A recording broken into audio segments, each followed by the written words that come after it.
Destiny tree plantation লিমিটেডের আজকের মামলায় মোট 4 জন সাক্ষী, ব্যাংকার সাক্ষী, তারা সাক্ষ্য প্রদান করেছে।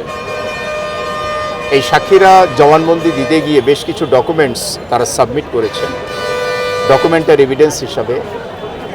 জেরায় সাক্ষীরা স্বীকার করেছেন যে এই ডকুমেন্টসগুলোর মধ্যে যে দুর্নীতি দমন কমিশন যে পত্রের মাধ্যমে তাদের কাছে ডকুমেন্টস চেয়েছেন সেই পত্রগুলো দাখিলকৃত ডকুমেন্টসের মধ্যে নাই। দ্বিতীয়ত, যে টাকা বলছেন ট্রান্সফার হয়েছে ব্যক্তিনামী অ্যাকাউন্টে, সাক্ষীরা বলেছেন সেই ব্যক্তিনামীয় অ্যাকাউন্টের কোনো স্টেটমেন্ট অফ অ্যাকাউন্টস এখানে নাই। অর্থাৎ যে প্রতিষ্ঠান থেকে টাকাটি ডেবিট হলো, যে অ্যাকাউন্ট থেকে টাকাটা ডেবিট হলো, কিন্তু সে ডেবিট হয়ে টাকাটি কার অ্যাকাউন্টে গেল, ক্রেডিট হলো, সেই মর্মে সে সাপোর্টিং যে স্টেটমেন্ট অফ অ্যাকাউন্টস, যা কিনা চূড়ান্ত প্রমাণপত্র, সে ডকুমেন্টসও এখানে নাই। সুতরাং আমরা দেখতে পাচ্ছি যে আজকের ডকুমেন্টসগুলোর মধ্যে, প্রসিকিউশনের ডকুমেন্টসের মধ্যে এখানেও একটা ধূম্রজাল সৃষ্টি করা হয়েছে।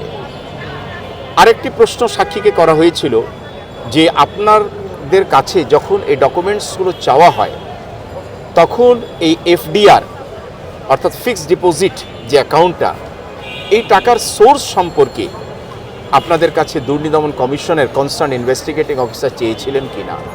সাক্ষী বললেন যে এই মুহূর্তে আমি সেটা বলতে পারছি না।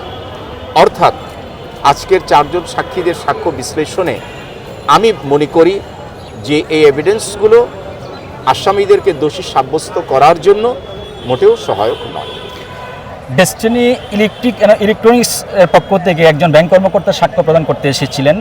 উনি যে সাক্ষ্য প্রদান করেছেন সেক্ষেত্রে এই অ্যাকাউন্ট থেকে জনাব রফিকুল আমিনের অ্যাকাউন্টে বা আলহাজ মোহাম্মদ হোসেনের অ্যাকাউন্টে কোনো টাকা পয়সা ট্রান্সফার হয়েছে, এই জাতীয় কোনো তথ্য প্রমাণ কি ওনারা সাবমিট করতে পেরেছেন?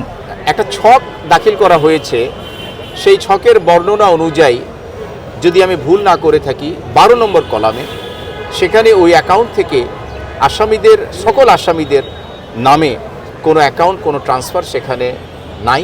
অর্থাৎ সেখানে নীল রয়েছে। নীল মানেই কোনো টাকা ট্রান্সফার হয়নি। তো সুতরাং যতক্ষণ পর্যন্ত স্থানান্তর, হস্তান্তর, রূপান্তর এই 3টি উপাদান না থাকবে ততক্ষণ পর্যন্ত নিশ্চিত করে বলা যাবে না যে এটা সেকশন 4 অফ মানি লন্ডারিং যে আইন প্রতিরোধ আইন তারকে আকৃষ্ট করে। আজ পর্যন্ত সাক্ষী টোটাল কতজন হয়েছেন? আজকে 4 জন সাক্ষী নিয়ে, if I am not wrong, PW 117 অথবা 118 এই পর্যন্ত সাক্ষী হয়েছে।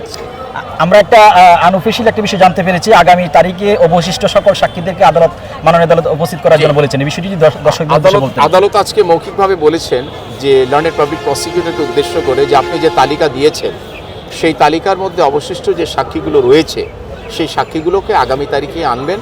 আগামী তারিখে সেই সাক্ষীগুলোর আমি সাক্ষ্য গ্রহণ করব। সুতরাং আমরা আশাবাদী যে ইনশাআল্লাহ আগামী মঙ্গলবার ওই অবশিষ্ট সকল সাক্ষীদেরকে আদালতে উপস্থিত করা হলে সেই ক্ষেত্রে ওই তারিখে আমি আশাবাদী যে প্রসিকিউশনের সাক্ষী অর্থাৎ সাক্ষ্য গ্রহণ সমাপ্ত হলে এরপরের কার্যক্রম ইনশাআল্লাহ শুরু হবে। সাক্ষীদের সাক্ষ্য গ্রহণ সম্পন্ন হওয়ার পর আমরা যতটুকু জানতে পেরেছি যে হয়তো আয়ুর সাক্ষী শুরু হবে। এই বিষয়টি যদি দর্শকদের বলতেন। প্রথমত প্রসিকিউশন যখন বলবেন যে আর কোনো প্রাইভেট কোনো উইটনেস নাই, তখন সেই ক্ষেত্রে নিয়মানুসারে ইনভেস্টিগেটিং অফিসার বা তদন্তকারী কর্মকর্তা যিনি রয়েছেন তার সাক্ষ্য গ্রহণ শুরু হবার কথা।